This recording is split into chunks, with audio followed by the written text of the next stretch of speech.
Welcome to एग्जामपीडिया। आज है 29 अप्रैल 2020 और 29 अप्रैल 2020 से करंट अफेयर्स के जितने भी इम्पोर्टेंट क्वेश्चन हैं उन्हें हम इस वीडियो में डिस्कस करेंगे। तो चलिए शुरू करते हैं। पहला क्वेश्चन, हाल ही में किस राज्य ने दवाओं की होम डिलीवरी करने के लिए धनवंती योजना शुरू की है? तो इसका सही आंसर है बी, असम ने। तो अभी असम सरकार ने धनवंती नाम से एक योजना शुरू की है जिसमें जो दवाइयाँ बाजार में उपलब्ध नहीं हैं उसे सीधे मरीजों के घर पर पहुंचाया जाएगा और अगर दवाओं की कीमत 200 से कम है तो उन्हें मुफ्त में दिया जाएगा और अगर 200 से ज़्यादा है तो उसके लिए मरीजों को पैसे देने होंगे। यह अपनी तरह का कोविड-19 में किसी भी राज्य के द्वारा किया गया एक बड़ा कार्यक्रम है। अब आसाम के बारे में जान लेते हैं। तो इसकी कैपिटल है दिसपुर, मुख्यमंत्री हैं सर्बानंद सोनोवाल और राज्यपाल हैं जगदीश मुखी। और अभी आसाम में ही होने वाला अंबुवाची मेला, जिसे इस साल कोरोना वायरस के कारण रद्द कर दिया गया है, और भारत का सबसे बड़ा पुल जो कि असम में ही है, जिसका नाम है भूपेन हजारिका, जिसकी लंबाई है 9.15 किलोमीटर, जो कि लोहित नदी पर है। अब आगे बढ़ते हैं।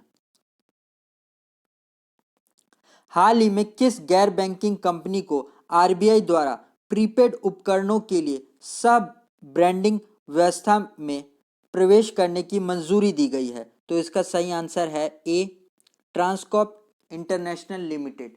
तो अभी विदेशी मुद्रा और भुगतान समाधान प्रोवाइडर ट्रांसकॉर्प इंटरनेशनल लिमिटेड, जो कि 25 साल से बीएसई सूचीबद्ध कंपनी है, उसे प्रीपेड उपकरणों के लिए सब ब्रांडिंग व्यवस्था में प्रवेश करने के लिए आरबीआई से मंजूरी दी गई है, जो कि अपने आप में ही पहली गैर बैंकिंग कंपनी बन गई है जिसे कोविड-19 महामारी के मौजूदा प्रकोप में 35 लाख से अधिक स्टोर्स और ऑनलाइन गेटवे पर प्रयोग किया जा सकता है।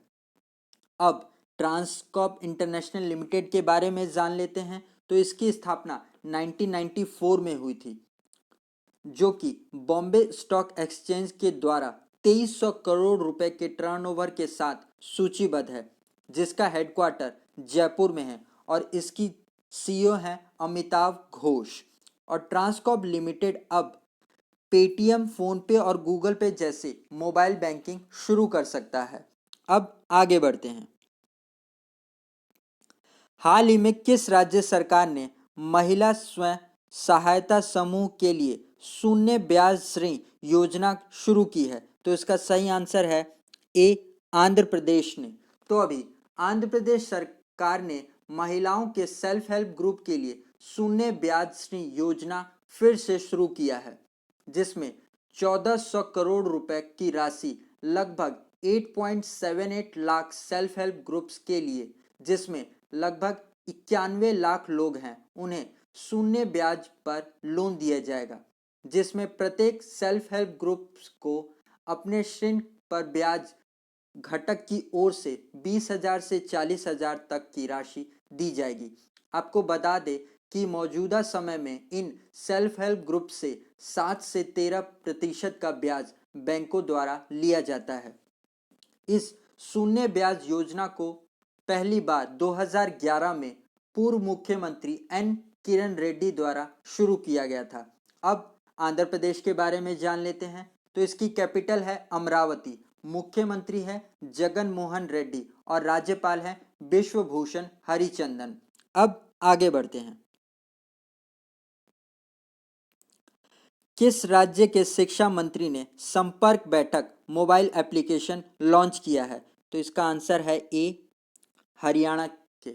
तो अभी हरियाणा के शिक्षा मंत्री कंवर पाल जी ने संपर्क बैठक मोबाइल एप्लीकेशन लॉन्च किया है। ये ऐप राज्य के प्राथमिक छात्रों के लिए घर पर अध्ययन की सुविधा के लिए एक संपूर्ण मंच है, जिसमें प्रत्येक विषय के अलग अलग अवधारणाओं के लिए 500 से अधिक वीडियो और ऑडियो डाले जाएंगे। ये ऐप विशेष रूप से हिंदी माध्यम के छात्रों की मदद के लिए है। अब दूसरे ऑप्शंस भी देख लेते हैं, जैसे कि बी, उत्तराखंड ने अभी संपर्क दीदी नाम से ऐप लॉन्च किया है, जिसके में एनिमेटेड लेक्चर से बच्चे पढ़ सकते हैं। सी, कर्नाटक सरकार ने अभी गेट सेट गो नाम से एक ऐप लॉन्च किया है, जिससे सीईटी और एनईटी के छात्रों को मदद मिलेगी। डी, राजस्थान ने अभी स्माइल नाम से परियोजना शुरू की है, जो कि घर पर बच्चों को पढ़ाने के लिए है। अब हरियाणा के बारे में जान लेते हैं।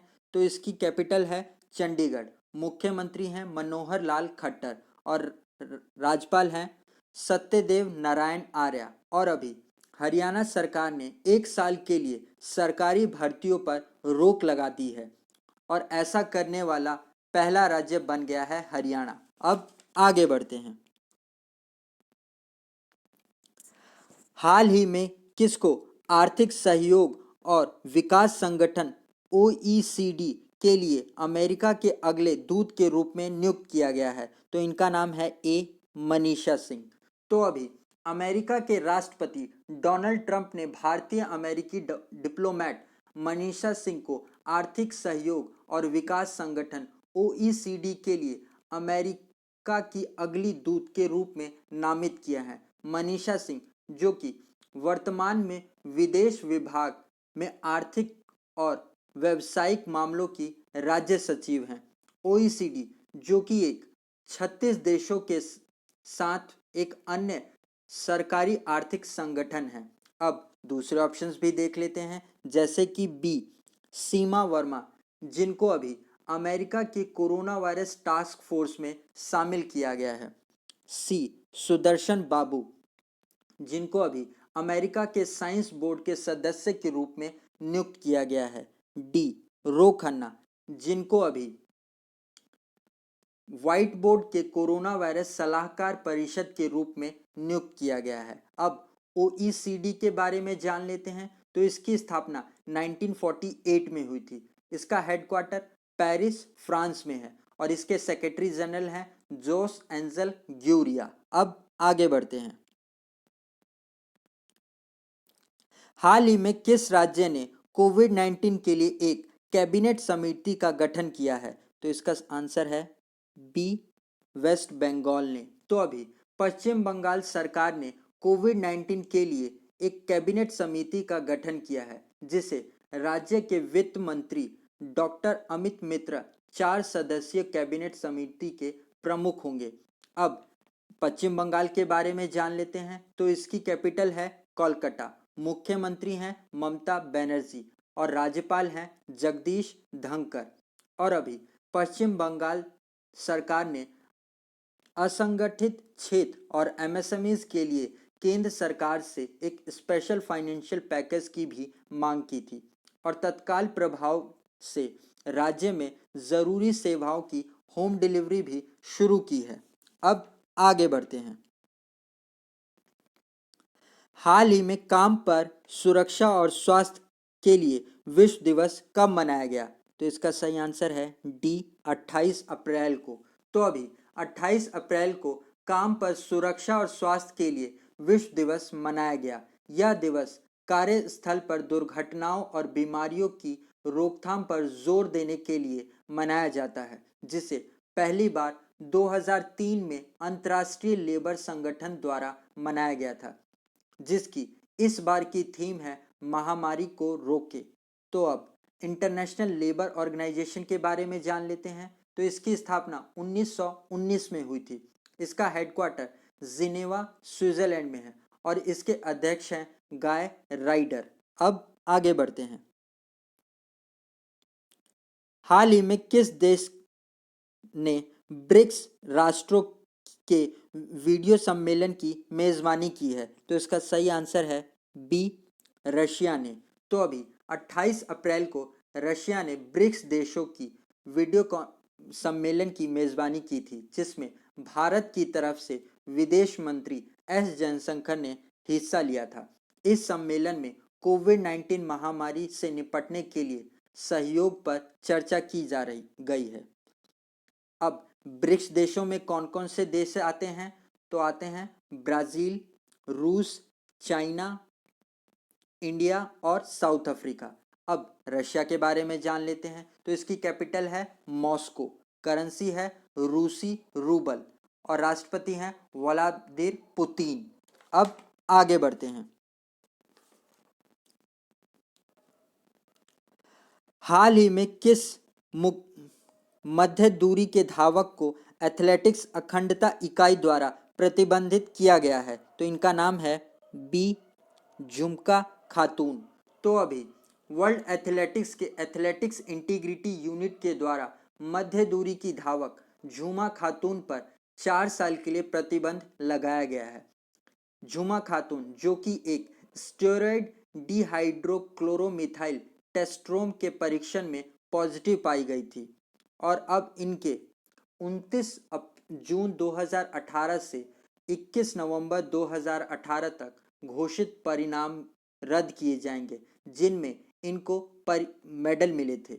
अब वर्ल्ड एथलेटिक्स के बारे में जान लेते हैं। तो इसकी स्थापना 1912 में हुई थी। इसका हेडक्वार्टर मोनाको में है और इसके प्रेसिडेंट हैं सेबेस्टियन काउ। अब आगे बढ़ते हैं।